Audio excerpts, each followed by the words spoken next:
I'm Glenn McGuinness, and this is Outburst. This week, we're celebrating Canada's 154th birthday. What sets Canada apart is the diversity that we have in this country. This country's amazing. We have endless opportunities in Canada, you know. We got a lot of freedom in Canada. I love that we can have so many people come from around the world and everybody's so included. Canada's become more united.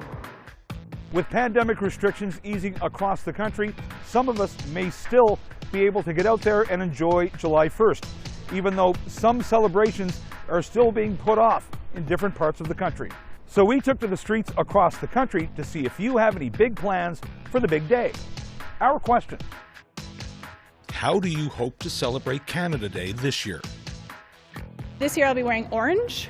I know that there is going to be an event planned at Portage and Main in Winnipeg to support the calls to action for the Truth and Reconciliation Commission. So I will be wearing orange, and I will be supporting and listening and learning from the people affected. I hope we can get together with some family and that we haven't seen in a long, long time and be able to celebrate together. So that's the goal I'm holding out for. Whether it's going to happen, I don't know. Yeah, family barbecue, something like that. That'd be awesome. I hope to be able to at least go to the cabin or something with my family and hang out with some people. Hi. Yeah, we like people. It should be used as a day to educate people on Canada's history and really think about the residential school system and how that's affected and impacted generations of Indigenous people, but also all Canadians. I will not be celebrating Canada Day this year in honor of the 215 children, Indigenous children that were found. I will be taking my day to think about the children and kind of how I feel about Canada.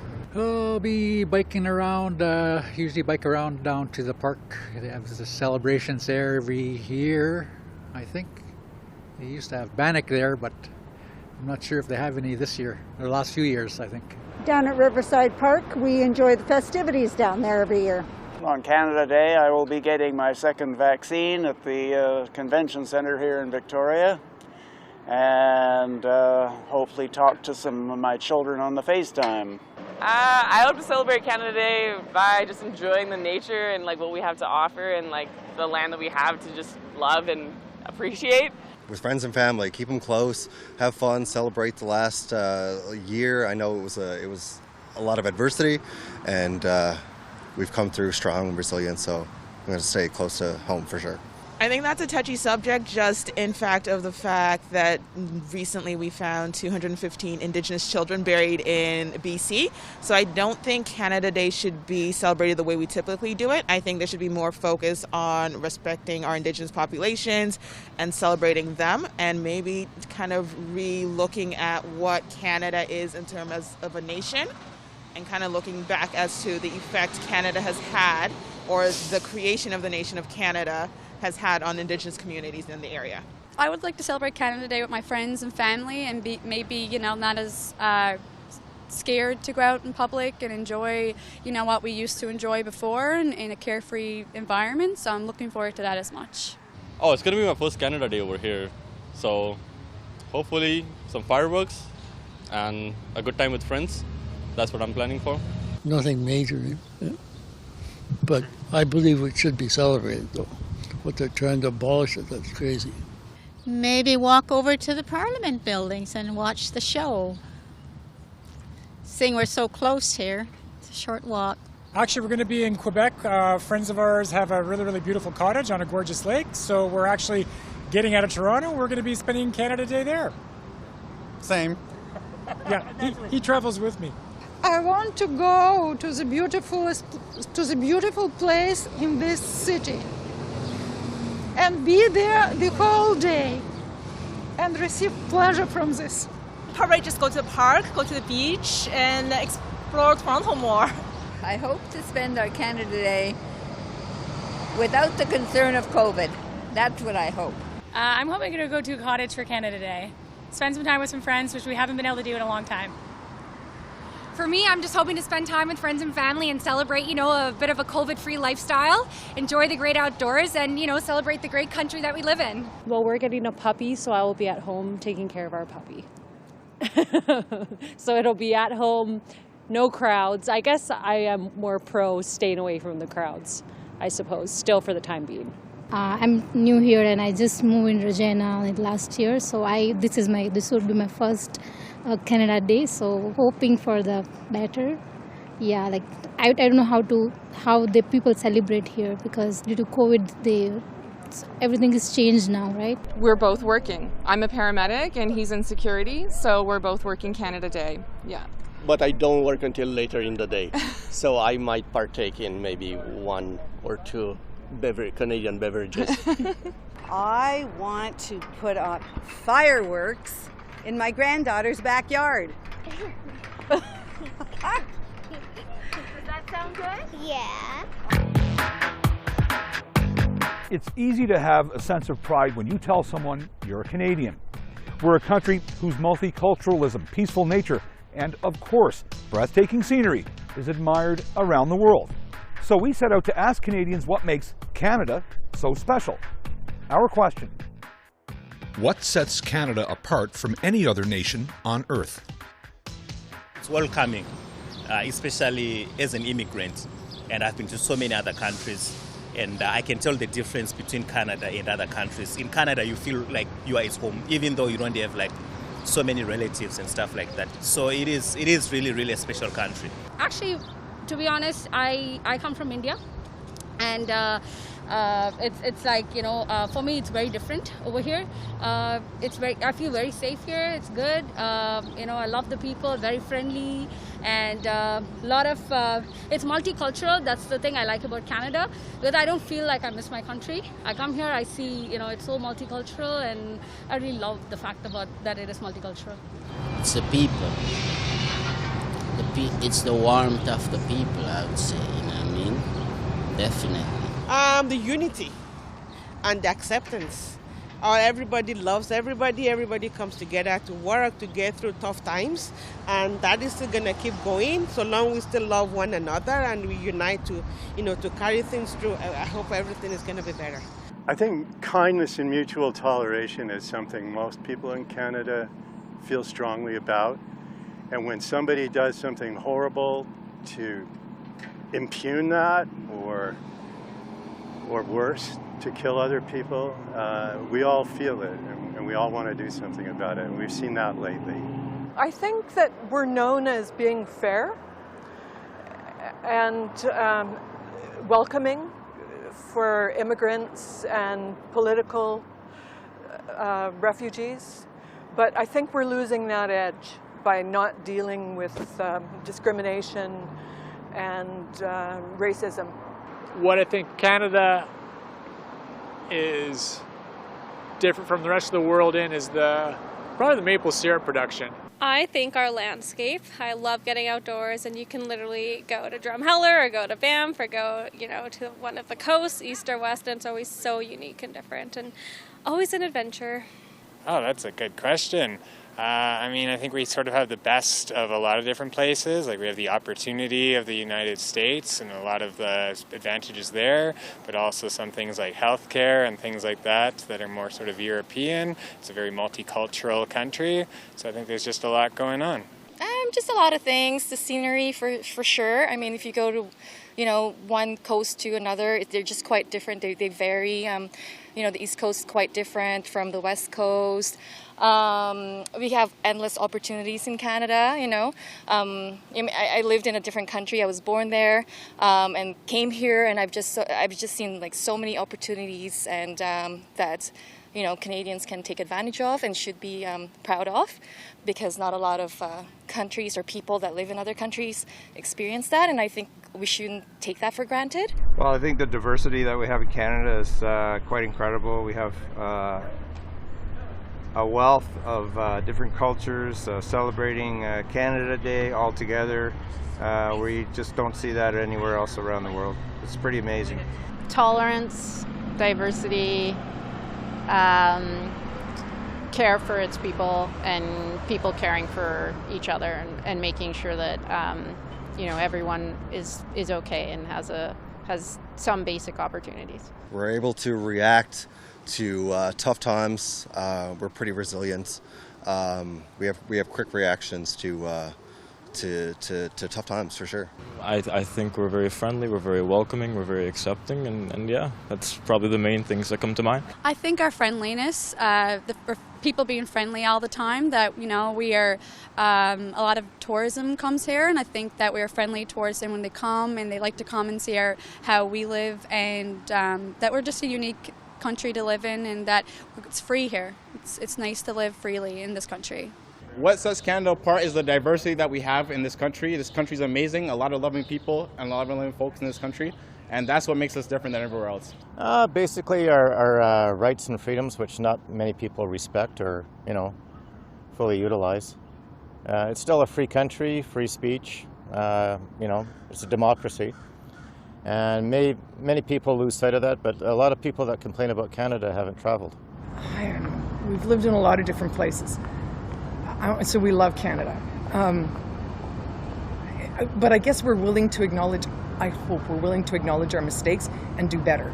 And other places we've lived, that's people tend to really appreciate Canadians. Yes. And I hope that's why, I hope that's the record that we have.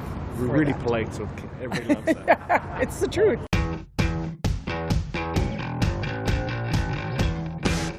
When was the beaver given official status as an emblem of Canada? Is it 1955, 1975, or 1990? 1955. 1975. I say 1990. I want to say 55. I want to say 55. 1990. I'm going to go with 1975, right in the middle. You're absolutely right. Good for you. Thank you. You did well. The beaver became a national emblem of Canada on March 24th, 1975.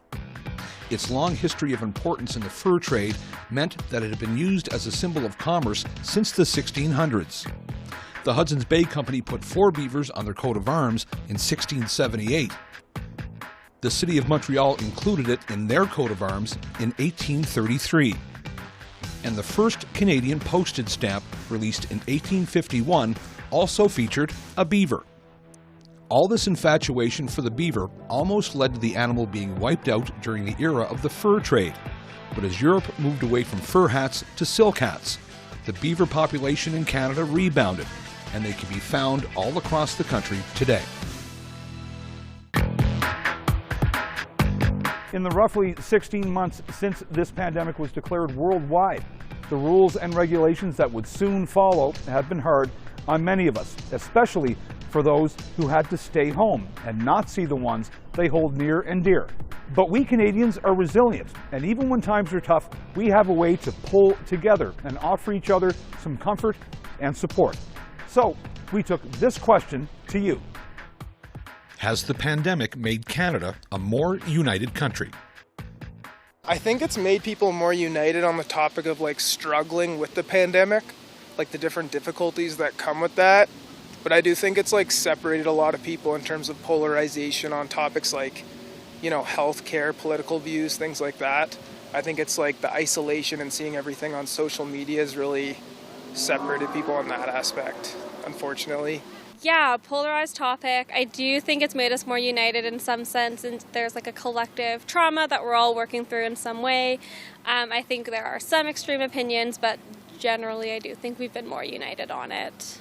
I don't think so. I think the issues that arose like during the pandemic and the awareness of all the inequality has kind of made different religions, different sects separated, and they felt like marginalized and not treated fairly. Overall, yes, I think it has helped us unite the country, just showing how, you know, how everybody needs to work together in terms of understanding the message of what's being asked of them and to follow that direction, whether it be keeping, you know, the space or getting the vaccination, you know, so we're only as strong as the weakest link, so we all have to kind of work together to get through this.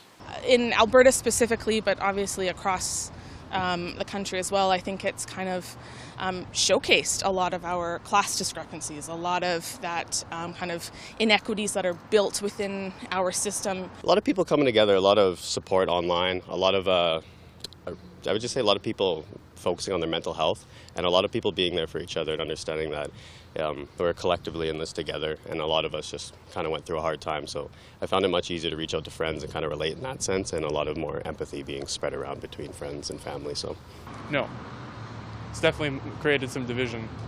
People have become more polarized, I'd say. Isolation does that, I think. I think it has. I think it's been more united. I think people are actually showing some care about people that they weren't showing 3 years ago. And I think also come out of it, the vulnerable have risen to the surface to let us know that we need to look after these people. They're not being looked after. So that united us, I believe. When a collective of people, all go through a certain hardship, it only makes sense if you guys, in the same, enduring the same hardship, you become united and, more unity. So yeah, absolutely. Yeah, it brought us, in a way, we're social distancing, but in a way it brought us closer together. United Canada, I would say definitely here in Nova Scotia. You see the stickers everywhere, Nova Scotia strong. So for sure I would say Nova Scotia. I can't really speak for the rest of Canada, but yeah, I would say definitely here in Nova Scotia, yes. I don't really think so. I mean, we have people arguing about masking. We have people very mad. I know a lot of people very disgruntled about all the people who took time off to take the CERB. We have people that agree with it and people that don't like Prince Sparklesock's ideas. So I don't know if it's made it any worse, but I don't see it having made it significantly better. I would say yes to a degree. I know there's a lot of people having their protests and all that, but I think for the most part we've all unified pretty well. That's hard to say. I think some people feel even less connected than they used to, and that's sad. Most of us, I think it has brought us together, but the parts of the population that are really disaffected by it,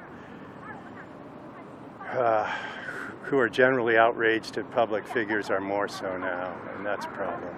I would like to think so. I think Canada's become more united through COVID just by focusing more locally and being more connected to those around you.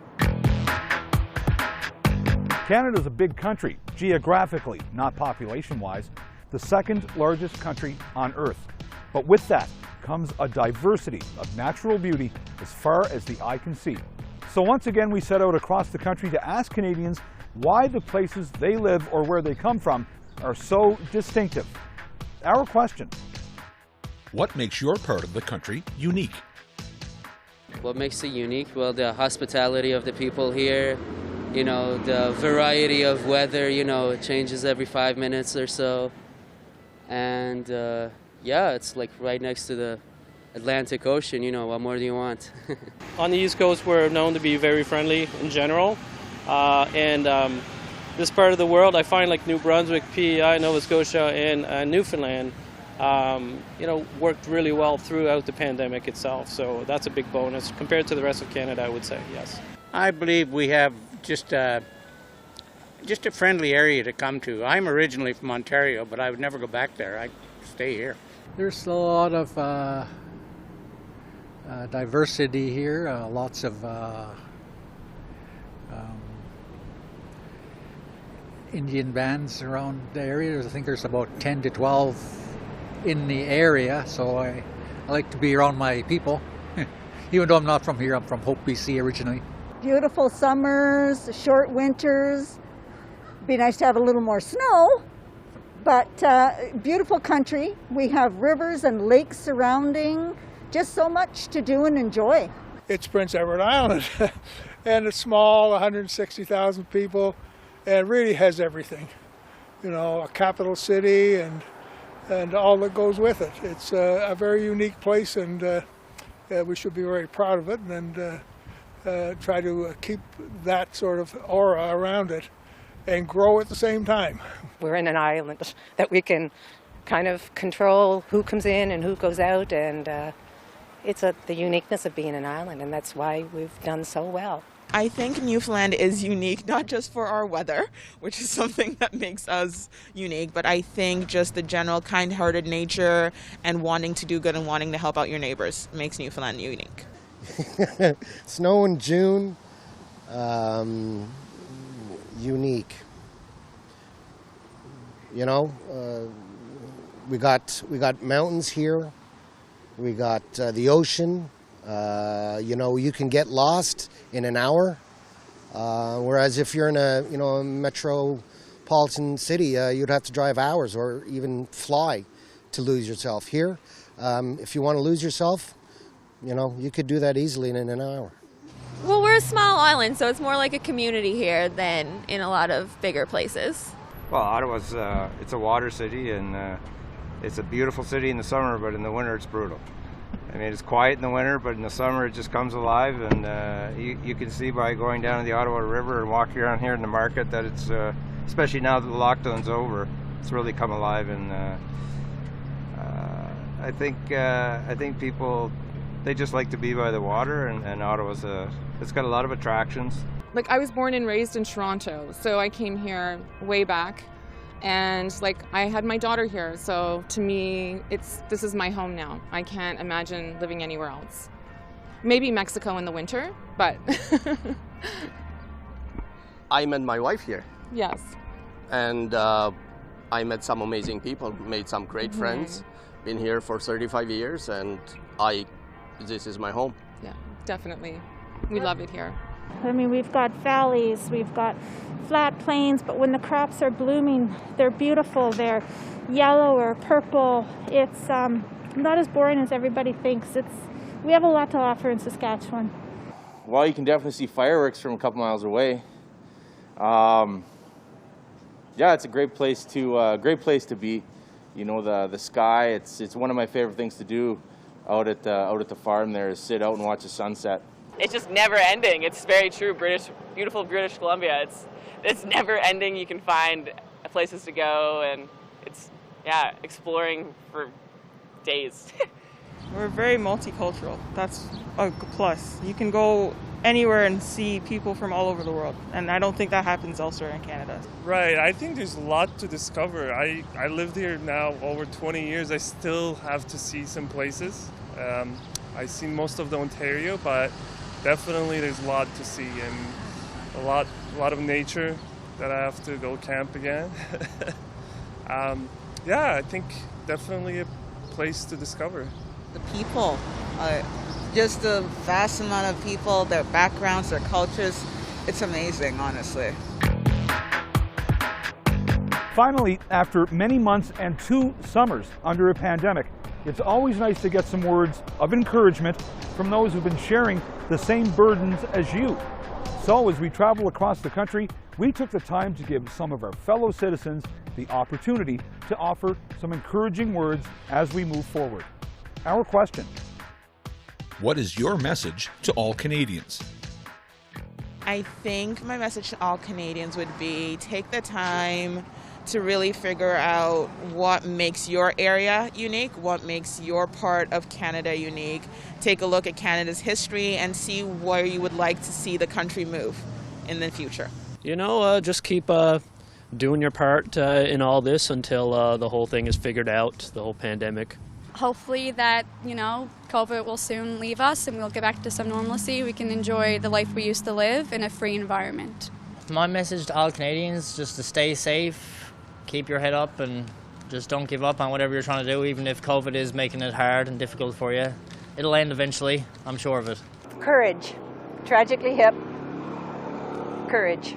Get through it, believe, honor every single moment that we're here. Celebrate. Enjoy it. No matter what your station in life is, you've got something to be thankful for about living here and not somewhere else.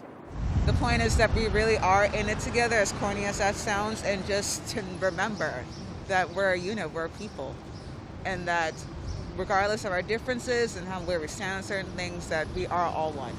It's just to always be united. Like, actually, we have been united, through this whole pandemic thing, and we have fought together. So, yeah, my message to Canadians is to always unite. And whatever is the differences that we have, especially when we have something that we have to fight together, we just have to put those aside and then focus on what we want to achieve. Be nice to each other. Because everybody's going through a tough time, so let's just be nice to each other and be grateful for what we have, and know that we can grow together and be even greater. My message to all Canadians is keep staying strong and keep uniting together, and we get through anything. Relate to every Canadian of every culture and be kind. That's it. Try not to panic and get all of this race stuff the heck out of your minds. Well, there's so much darn racism going on and all things like that. Why can't we just live together? Go out there and have fun. Finally, we're almost there, right? Last stretch. I think we've done very well, and now it's time to enjoy your time with your family, which is what I'm doing here today, and taking some pictures with my kids, and yeah, that's what it is. Yeah. Stay strong. We're almost through this, and better times are coming, and I think we're all hopeful for that, and we see the light at the end of the tunnel. I think that you should be very fortunate to be living in a country like we do, where we have a diversity of cultures that blend together and help each other. And I think Canada is really the best place in the world to live. Happy Canada Day and stay strong. Yeah. And no, sorry. Thank you to the first responders. Absolutely. Thank you. To all my colleagues out there, you guys are amazing. And for what you have to do every single day, wow, I love you. Let's say everybody have a happy Canada Day, and let's everybody cheer for Canada. We appreciate the country and the world, the kind of world that we live in here. And everyone should come and visit. Get out and enjoy it. It's been a rough year for over a year for everybody. So get out, spend some time with your families, improve those relationships with your friends, reach out to those that you haven't seen in a while, just because, as I said, it's been a tough year and year and a half for an awful lot of people. So just get out and check on each other. Just make sure everyone's doing okay. To look at each other in an equal light, and to respect, and to be open to our differences and to embrace them. I wish you could come to PEI. Happy Canada Day, and you're going to have one anyway, and the next one will be even better. So hang in there. Thanks for watching this episode of Outburst on the Cable Public Affairs channel. I'm Glenn McGuinness. If you have any comments about this show or any other show, you can find us on social media. You can also find us on our website at www.cpac.ca. It's your turn to speak up, and we're listening.